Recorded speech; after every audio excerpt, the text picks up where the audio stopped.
Welcome to the screencast of Apache ISIS. In this screencast we'll be covering downloading and building Apache ISIS from the command line. The prerequisite for this screencast is setting up the development environment. So it's assumed that you have that environment set up. What we'll do is we'll start out at the Apache ISIS homepage and click on the wiki. Under the wiki we'll go to the contributor how-tos and click on setting up the development environment. If we go past the introduction and setting up Java, Subversion, Maven, we'll see checking out the code. It shows you both how to check out the read-only access as well as the committer read-write access.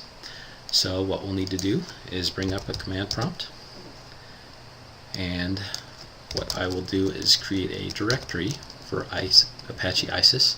I'll just do a make directory ISIS under my C drive, cd to that directory, and then as a contributor I can do an svn checkout https:/svn.org/repos/asf/incubator/isis/trunk and a dot saying I want to download it to this location, and hit enter. It'll begin to start downloading Apache ISIS. This does take a significant amount of time based on the internet connection you have.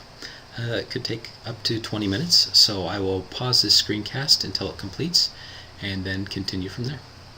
Once the checkout is complete, you'll see a checked out revision number and followed by the command prompt. And what we'll do is we'll go back to the website here and click under the build process. Under the build process there's an introduction and a designation of 2 commands you can use to actually do your build after downloading. What we'll do is we'll use the first one, which does a complete clean install, and the second one is actually used to build the release module. So let's go ahead and do a Maven clean install, hit enter, and it will begin doing your build. This does take a significant amount of time, so you may want to take a little break here, and I will pause this screencast, and when it completes we'll resume. Once the build is complete, you will see a listing of all the different modules. I'll scroll up a little bit so you can see the success of each module, and it will come back to the command line and say build successful. And now you've successfully downloaded and built Apache ISIS from the command line.